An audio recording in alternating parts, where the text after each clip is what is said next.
Have you ever found yourself lying awake at night, your heart heavy with worries you just can't shake off? Maybe it's about your health, your family, or the state of the world these days. Maybe you're wondering if you've done enough, if you've made the right decisions. Or maybe it's a cloud of worry you can't even name, just a restless feeling that hangs around even after you've prayed or tried to think positive thoughts. If that sounds familiar, you're not alone.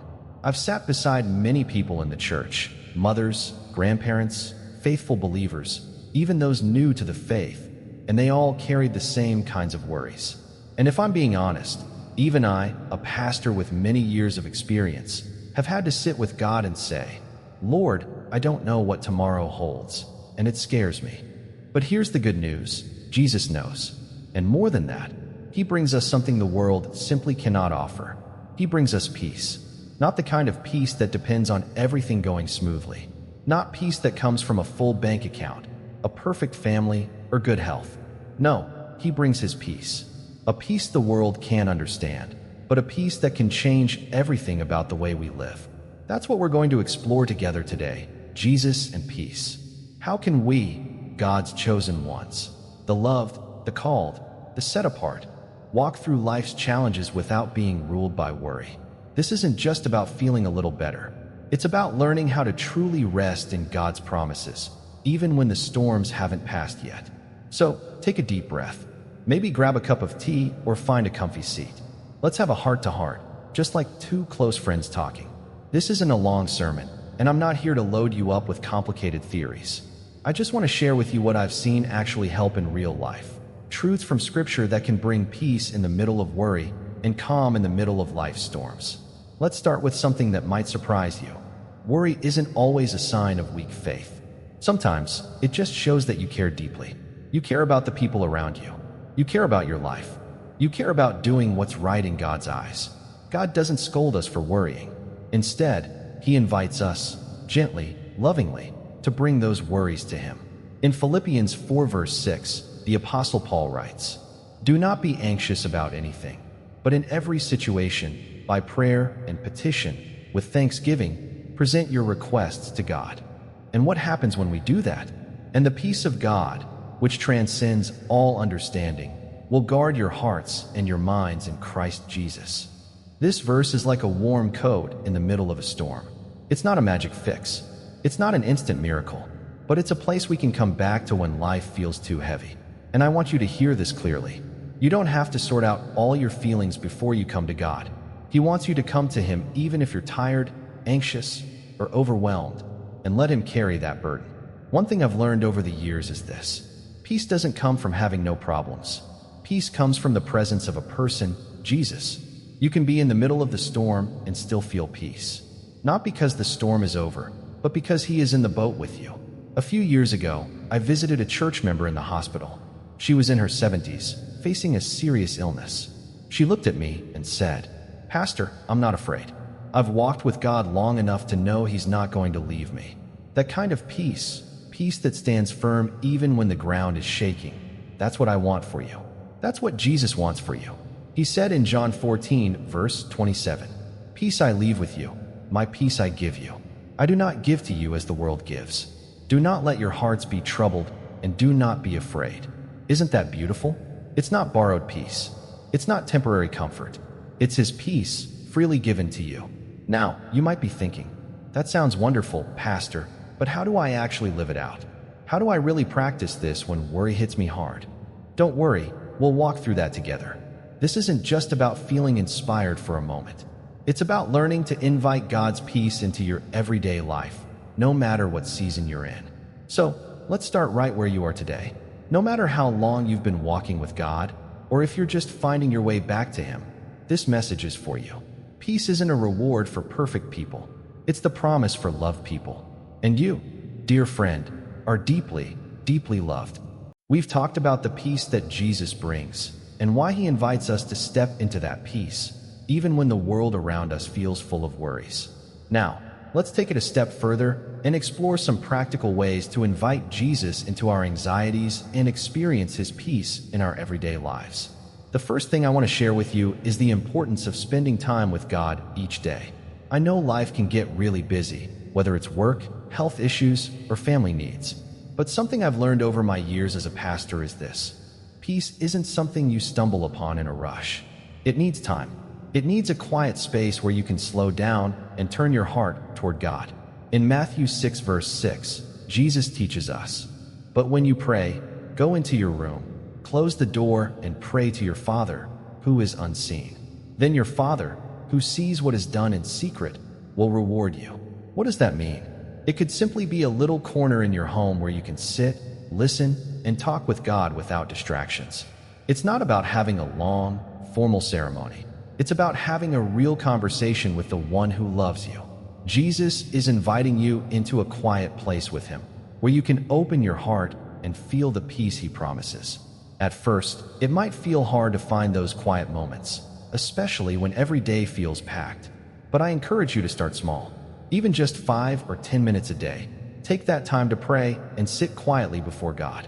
You'll find that God meets you in those moments, and little by little, you'll start to feel a peace that doesn't make sense to the world, but will make all the sense to your soul.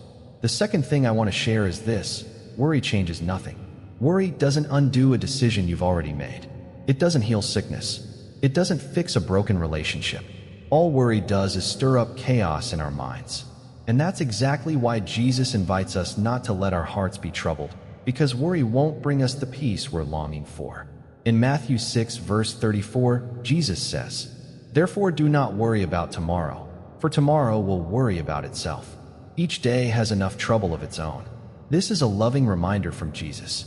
He's not telling us to live carelessly. He's simply telling us not to let anxiety take over our hearts. Hand your worries over to God. When you do, He will calm your heart and give you peace that the world can't even begin to understand. Now, practicing this can be tough because we're so used to wanting to hold on tightly to everything and worry about it all. But have you noticed? When you let God truly be the Lord of your life, you're also letting go of all those worries. And when you do that, your heart becomes lighter because you know you're not facing everything on your own. God is walking with you every single step of the way. Another important thing is this: choose to focus on your blessings rather than your worries. Life will always have challenges, but if you only focus on what's going wrong, you'll miss out on all the beautiful things God has already given you.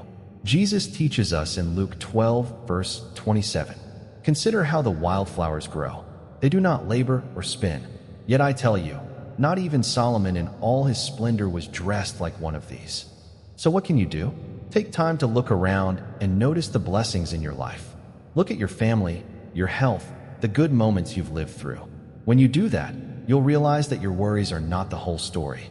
And truly, when you focus on what God has already done in your life, your heart will fill with peace, and you'll trust that He will continue working in your future. These steps are simple but powerful. Spend time each day in quiet prayer and connection with God. Remember that worry doesn't change anything, and focus on the blessings God has already poured into your life. As you do these things, you'll find that peace slowly starts to walk into your everyday moments.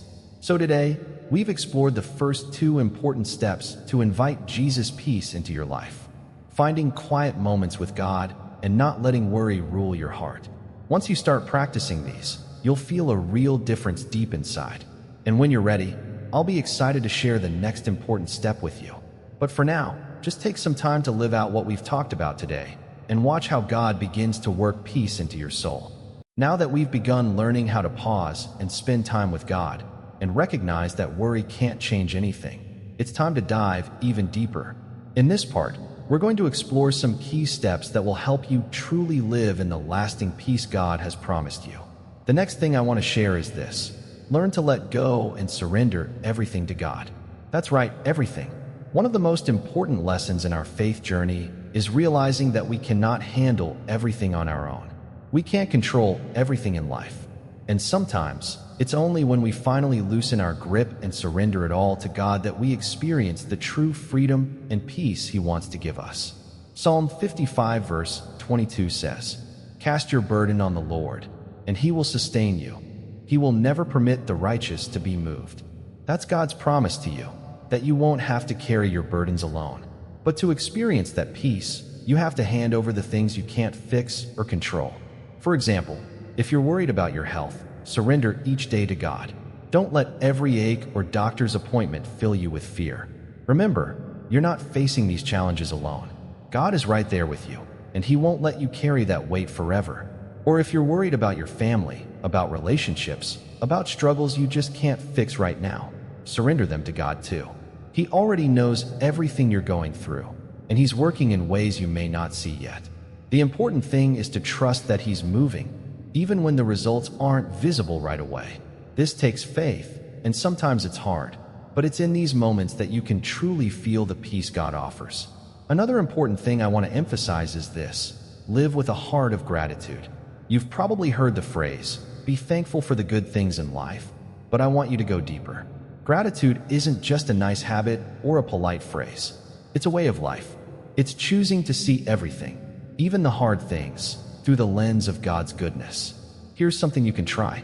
Each morning, before you jump into the busyness of the day, take just 1 minute to thank God for the blessings in your life. Thank Him for your health, your family, your loved ones, and even the challenges that are helping you grow in faith. When you do that, your heart will start to feel lighter, and God's peace will begin to fill your life. When you live with gratitude, you'll also notice all the beautiful things you might miss when your mind is clouded by worry. Thanking God doesn't just shift your thoughts, it shifts the way you see your whole life.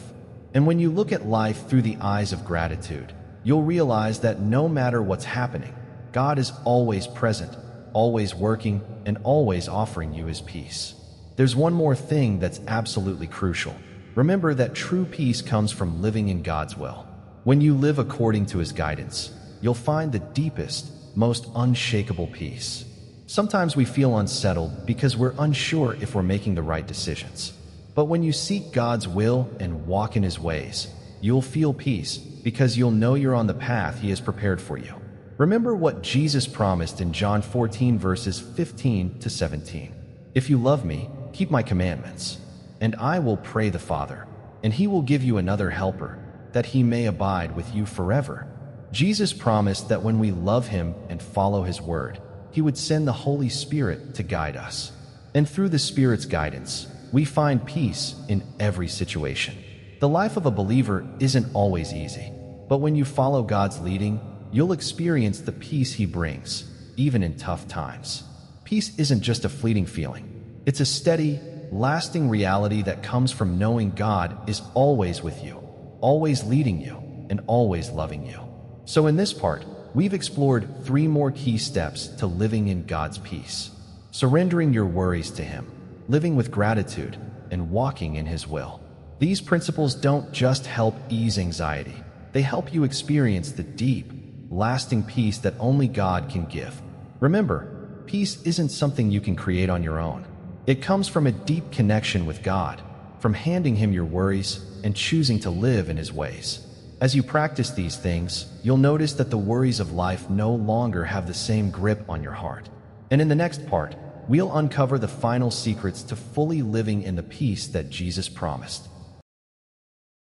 Summary: throughout this journey, we've explored how Jesus can bring true peace into our lives, even in the face of worries, challenges, and hardships. The peace that Jesus promises isn't about living a trouble-free life. It's a peace that stands firm through every circumstance.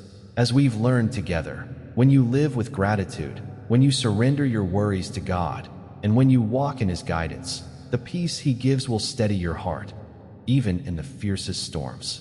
Today, I want to share 2 real stories with you. Stories I've witnessed over the years that show God's miraculous intervention in family life, finances, and aging. These aren't just stories about struggle. They're powerful testimonies of faith, perseverance, and God's unconditional love. Story 1. Family, finances, a life transformed by God. Let me tell you about Min, a middle-aged man living in a small neighborhood just outside the city. Min was once very successful, with a stable career and a happy family. But everything changed suddenly when he lost his job during an economic crisis. To make matters worse, his wife, Lon, was diagnosed with a serious illness that required long-term treatment. All they had left was a small savings account and a mountain of debt they couldn't pay. Min remembers those days, waking up every morning with a heavy heart, feeling like the weight of the world was crushing him.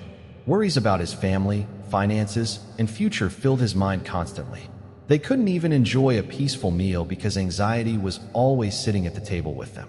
One morning, feeling completely lost, Min decided to visit a church, even though he wasn't a regular attendee. He didn't go looking for instant answers. He just wanted a moment of peace.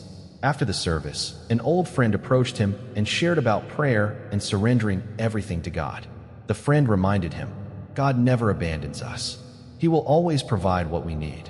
Though Min felt lighter after the conversation, the financial problems were still there. But he began praying daily, not just asking for help, but also thanking God for what they still had. Slowly, the grip of financial fear loosened. Instead of letting fear control them, Min and Lon focused on doing what they could, day by day. And something amazing happened. A few weeks later, Min was offered a new job, a position that not only helped him pay off his debts, but also opened doors for rebuilding a stronger financial foundation. Meanwhile, Lan's health began to improve, thanks to consistent care and new treatments. In the end, they didn't just survive the crisis, they found joy and peace through it. Min told me later, I never realized before that simply surrendering everything to God could change my life. Peace didn't come from fixing all the problems right away. It came from trusting that God would guide us through every challenge. Their family emerged from the storm stronger, full of gratitude, and grounded in a peace that only God can give. Story 2. Aging and Hardship. Finding hope in hard times. Now, let me share the story of Hoa, a grandmother in her 70s. She was a kind woman, always caring for her family, especially her grandchildren. Life had been peaceful for her until she was diagnosed with late-stage lung cancer. Doctors gave her only a few months to live. Hoa wasn't afraid of dying. She trusted that life and death were both in God's hands. But she was deeply worried about leaving her loved ones, especially her young grandchildren. She worried about not being there to care for them during their growing years. During her treatment, Hoa decided to spend more time in prayer and quiet reflection. Every day, she would sit in her room, open her Bible, and pray for strength. One day, a verse struck her heart powerfully. I am the resurrection and the life. The one who believes in me will live, even though they die. John 11, verse 25. This verse filled her with hope. She realized that even in the face of death, she could have peace because, in Jesus, there is no such thing as a hopeless end. The peace Hoa found during those difficult days was nothing short of miraculous. Not only did her health begin to improve in ways doctors couldn't explain, but she also experienced overwhelming love and support from her family, friends, and church community. Even though her time was limited, she found joy in the small, everyday moments. She often told her grandchildren, God will never leave us. He's always right here, no matter what happens. A miracle unfolded. Hoa's health improved so much that she lived far beyond what the doctors had predicted. Though she continued treatment, she lived her remaining days surrounded by love, peace, and deep gratitude. She left behind a priceless legacy of faith, love, and strength for her family. Final thoughts.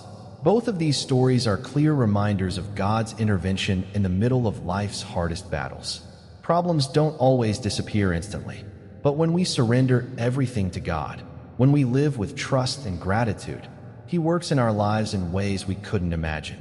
The peace that Jesus brings isn't just about fixing external problems. It's about a deep, steady peace within, a firm trust that He is always with us, no matter what life looks like on the outside. So remember, whether you're facing challenges in your family, finances, or later years in life, God's intervention is real. He will never leave you.